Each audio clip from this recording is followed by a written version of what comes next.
இயேசு கிறிஸ்துவின் இனிய நாமத்தில் வாழ்த்துக்கள். இந்த நாளிலும் எரேமியா தீர்க்கதரிசியின் புஸ்தகத்தை நாம் கற்றுக்கொள்ளப் போகிறோம். இதுவரையிலும் ஏசாயா தீர்க்கதரிசியின் புஸ்தகத்தை கற்றுக்கொண்டோம். இந்த நாளிலிருந்து எரேமியா தீர்க்கதரிசியின் புஸ்தகத்தை நாம் கற்றுக்கொள்ளுகிறதற்கு முன்பாக இந்த எரேமியாவினுடைய அவனுடைய காரியங்களையும் அவன் யாருடைய நாட்களிலே தீர்க்க தரிசனம் உரைத்தார் என்பதையும் யார் யாருக்கு தீர்க்க தரிசனம் உரைத்தார் என்பதையும் நாம் தெளிவாக நாம் புரிந்து கொண்டால் இந்த சத்தியங்களை கற்றுக்கொள்ளுகிறதற்கு அது மிகுந்த பிரயோஜனமாக இருக்கும். இந்த எரேமியா என்கிற பெயருக்கு அர்த்தம் யெகோவா உயர்ந்தவர் என்று சொல்லி அர்த்தம். இந்த எரேமியா நூலானது எழுதப்பட்ட காலம் கிமு 585 580 வரையாக இது எழுதப்பட்டது. இவர் தீர்க்க தரிசனம் உரைத்த நாட்கள் கிமு 626 586 வரை, கிட்டத்தட்ட 40 ஆண்டுகள் தீர்க்க தரிசனம் ஊழியம் செய்ததாக வரலாறு கூறுகிறது. எருசலேமையும் அதனுடைய தேவாலயத்தையும் அழித்த பாபிலோனியருடைய படையெடுப்புகளை அவனுடைய வாழ்க்கையில கண்ணார கண்ட ஒரு மனிதன். யூதாவின் வீழ்ச்சியினுடைய இறுதி வருடங்களில் எரேமியா தீர்க்க தரிசனம் உரைக்க வேண்டியதா இருந்ததுனால அவனுடைய புத்தகம் நிறைய சோகமான காரியங்களையும் அழிவின் அடையாளங்களையும் உடையதாக நிறைந்ததாக அவைகள் காணப்பட்டன. அவைகள் அப்படியா எழுதப்பட்டன. இல்கியா என்று சொல்லக்கூடிய ஆசாரியனுடைய மகனாக ஆனதோத் என்ற ஆசாரிய கிராமத்தில் பிறந்து வளர்க்கப்பட்ட எரேமியா சின்ன வயதிலேயே இந்த தீர்க்க தரிசன ஊழியத்தை செய்யும்படியாக ஆண்டவரால் அழைப்பு பெற்றான். எருசலேமினுடைய வடகிழக்கு பகுதியில் 4 மைல் தூரத்தில் இருக்கக்கூடிய அந்த ஆனதோத் என்கிற ஆசாரிய கிராமத்தில் அவன் பிறந்தான். அந்நாட்களில் மனாசே என்கிற எசேக்கியா ராஜாவினுடைய மகனான அந்த மனாசே கொடிய ராஜாவாக அவன் ஆண்டு கொண்டிருந்தான். எரேமியா யோசியாவினுடைய நாட்களில், யோபகாசினுடைய நாட்களில், யோயாக்கீம் சிதேக்கியா ஆகிய 5 அரசர்கள், கடைசி அரசர்கள், யூதாவின் கடைசி அரசர்கள் காலத்தில் அவர் தீர்க்க தரிசனம் உரைத்தார். நல்ல ராஜாவாகிய யோசியா ஆண்ட 13ஆம் வருஷத்துல கிமு 627 எரேமியா தனது தீர்க்க தரிசன ஊழியத்தை அவர் தொடங்கினார். யோசியா அந்த நாட்களில் அவன் கண்டெடுத்த ஆலயத்தில் கண்டெடுத்த ஒரு உபாகமம் நூலினுடைய ஒரு பகுதியின் சுருளை எடுத்து வைத்து பல சீர்திருத்தங்களை அவன் செய்ய தொடங்கினான். அவன் தாவீது, சாலமோன் போன்ற அரசர்களின் காலங்களில் இருந்தது போல இஸ்ரவேல் பேரரசினை நிலைநாட்டி விடணும், அங்க அந்நிய தெய்வங்கள் எல்லாம் தூக்கி வெளியே எரிஞ்சிடணும் அப்படிங்கிற ஒரு சீர்திருத்த காரியங்களை அவன் செய்ய தொடங்கின பொழுது எரேமியா அவனுக்கு மிகவும் உதவியாக அநேக தீர்க்க தரிசனங்களை அவன் சொல்லக்கூடியவனாக இருந்தான்.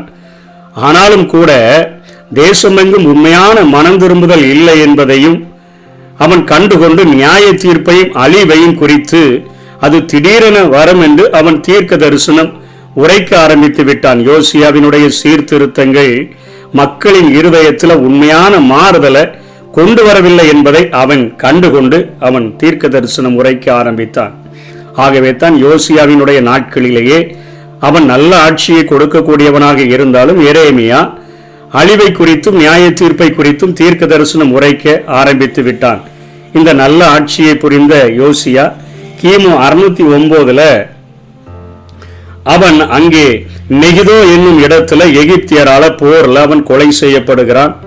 அதற்கு பின்பாக யோபகாஸ் என்கிற அரசன் 3 மாதங்கள் ஆட்சி புரிகிறான். பின்னர் எகிப்திய அரசன் யோயாக்கீமை யூதாவின் அரசனாக கிமு 609 598 வரையிலும் அவர்கள் ஆட்சி புரிய வைக்கின்றார்கள். அந்த நாட்களில் யோசியா அகற்றியிருந்த பிற தெய்வ வழிபாடுகளை எல்லாம் யோயாக்கீம் உள்ள கொண்டு வந்து மீண்டுமாக புகுத்த ஆரம்பிச்சிட்டான். யூதாவின் பாவங்களுக்காக அதனை கர்த்தர் தண்டிப்பார் எனவும் அதற்கு அக்காலத்தில் வளர்ந்து வந்த புதிய வல்லரசாகிய பாபிலோனை ஆண்டவர் பயன்படுத்துவார் எனவும் தீர்க்க தரிசனம் உரைத்த எரேமியா சொன்ன அந்த வாக்குகள் அடங்கிய சூழல அவன் அப்படியே கத்தியை வச்சு வெட்டி தீயில விட்டு அவன் கொளுத்தி விட்டதாக இங்கே எரேமியாவை தன்னுடைய புத்தகத்திலே அவர் எழுதியிருக்கிறார். அதனைத் தொடர்ந்து கிமு 605 முதல் படையெடுப்பின் மத்தியில தானியேல் அவனோடு கூட சேர்ந்த நண்பர்களை எல்லாம் அங்கே நேபுகாத் நேச்சார் அவன் பிடித்து கொண்டு போய் விடுகிறான். அதற்கு பின்பாக கிமு 598 அல்லது 597 மீண்டுமாக இரண்டாவது விசை படையெடுத்து வரும்பொழுது யோயாக்கீமை சிறைபிடித்து அவனை கொண்டு செல்லும் பொழுது அவன் வழியிலேயே அவன் இறந்து விடுகிறான். அப்படி யோயாக்கீம் இறந்த பின்பு யோயாக்கீன் என்கிற அரசன் அவன் ஆட்சி புரிகிறான். அவனுக்கு பின்பாக சிதேக்கியா அரசனை அங்கே நேபுகாத் நேச்சார் ராஜாவாக அவனை வைக்கிறார். ஆனாலும் அவனும் அநேக இடர்பாடுகளை செய்தது நிமித்தமாக நேபுகாத் நேச்சார் கிமு 586 அவன் முழுமையாக எருசலேமை, அதனுடைய ஆலயத்தை, பட்டணங்களை, அரண்மனைகளை எல்லாவற்றையும் தீக்கொளுத்தி விட்டு அங்கே இருந்து அநேகரை சிறைபிடித்து கொண்டு போய்விட்டான். 3 விதமான படையெடுப்புகளின் நிமித்தமாக யூதாவானது அழிக்கப்பட்டது. கிமு 605 முதல் படையெடுப்பு. அந்த படையெடுப்புல தானியேல், சாத்ராக், மேஷா, ஆபேத்நேகோ அவனோடு கூட சேர்ந்த அநேக திறமையான வாலிபர்கள் பிடித்து செல்லப்பட்டார்கள். 597 யோயாக்கீம் அவனோடு கூட சேர்ந்த ஒரு 10,000 பேர், எசேக்கியேல் தீர்க்கதரிசி எல்லாரும் கொண்டு போகப்பட்டார்கள். அதில் யோயாக்கீம் மரணம் அடைந்து விட்டான். 586 முழுமையாக எல்லாவற்றையும் சுட்டெரித்து போட்டுவிட்டு அங்கே நேபுகாத் நேச்சார் அந்த எருசலேம் பட்டணம் முழுவதையும் அழித்து விட்டான். புலம்பும் தீர்க்கதரிசி என்று அழைக்கப்பட்ட எரேமியா நொறுங்கி இதயம் அழுது அவன் அநேக புலம்பல்களை அவன் எழுதினதை நாம் எரேமியாவிலும் புலம்பல் புஸ்தகத்திலும் நாம் பார்க்க முடியும்.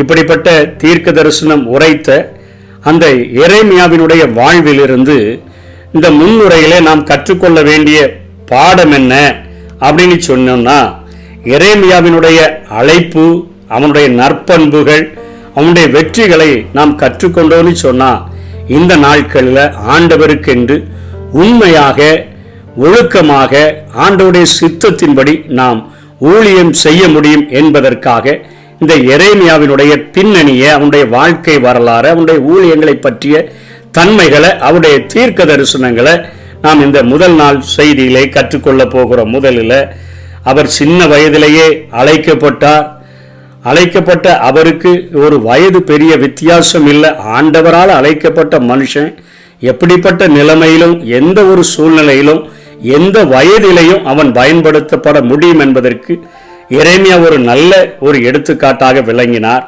கடினமான போராட்டமான பணிக்கு ஆண்டவர் அழைத்த பொழுதிலும் கர்த்தரை விசுவாசித்து அந்த பொறுப்பை அவர் ஏற்றுக்கொண்டார்.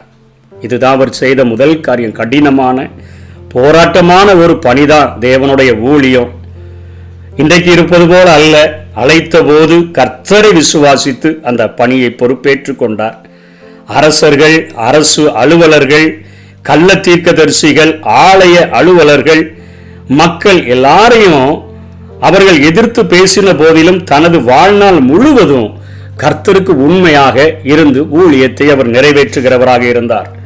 அரசர்களை குறித்து பயப்படல, அரசு அலுவலர்களை குறித்து பயப்படல, கள்ள தீர்க்கதரிசிகளை குறித்து பயப்படல, ஆலயத்தில் இருக்கக்கூடிய மிக பதவி உயர்ந்தவங்களை குறித்து கவலைப்படல, மக்களை குறித்து கவலைப்படல. எல்லாரும் எதிர்த்து பேசினாங்க. ஆனாலும் தன் வாழ்நாள் முழுவதிலும் கர்த்தருக்கு, தன்னை அழைத்தவருக்கு உண்மை உள்ளவராக இருந்து ஊழியம் செய்தார். மூன்றாவதாக, கர்த்தருடைய ஆலோசனைக்கு ஏற்ப அவர் அந்த நாட்களில் இருந்த சூழ்நிலை நிமித்தமாக அவர் திருமணம் செய்து கொள்ளவில்லை. அது ஆண்டவருடைய விசேஷித்த ஒரு அழைப்பு. நான்காவதாக, மக்களின் விருப்பத்திற்கு ஏற்ற செய்தியை ஒருபொழுதும் சொல்லல, மக்களை பிரியப்படுத்துகிற வார்த்தைகளை சொல்லல. கர்த்தரின் வார்த்தையை தைரியமாக சொல்லுகிற, அதாவது சத்தியத்தை சத்தியமாய் போதிக்கிற ஒரு குணமுடையவராக, குணாதிசயம் உடையவராக அவர் இருந்ததை அவருடைய வாழ்விலிருந்து நாம் கற்றுக்கொள்ள முடியும். அவருடைய வாழ்க்கையில் அடிகள் நிறைய கிடைச்சிச்சு, சிறைவாசம், உளையான கிணற்றிலெல்லாம் தூக்கி போட்டுட்டாங்க. இப்படிப்பட்ட சூழ்நிலைகளிலும் கொடுமைகளை ஏற்ற போதிலும் அவர் முறுமுறுக்கவில்லை. தியாகமாக ஊழியம் செய்தார். பணம், புகழ் போன்றவற்றிற்காக ஊழியம் செய்கிறவர்களுக்கு எதிராக பெரும் சவாலாக அவருடைய நாட்களிலே அவர் திகழ்ந்தார் என்று சொல்லி எரேமியாவின் வாழ்வில் இருந்து நாம் கற்றுக்கொள்ள முடியும். தன் சொற்படி நடக்காததுனால பல இன்னல்களுக்குப்பட்ட மக்களையும் என் சொல்லி கேட்காம இப்படி போனீங்கல்ல, அதனால உங்களுக்கு இப்படிப்பட்ட பாடுன்னு சொல்லி அவர்களை கண்டம் பண்ணாம நேசித்து அவர்களை நினைத்து புலம்பல் பாடினார். அவர்களுக்காக ஜெபிக்கிறவராக காணப்பட்டார். எகிப்திற்கு போய்கொண்டிருந்த மக்களின் வேண்டுகோளின்படி ஜெபித்து அவர்களுக்கு தீர்க்க தரிசனம் உரைச்சாரு. ஆனா அவங்க அதை ஏற்றுக்கொள்ளாம அவரையும் எகிப்திற்கு கொண்டு சென்றனர். அங்கும் மக்களின் பாவங்களை கண்டித்து உணர்த்தினார்.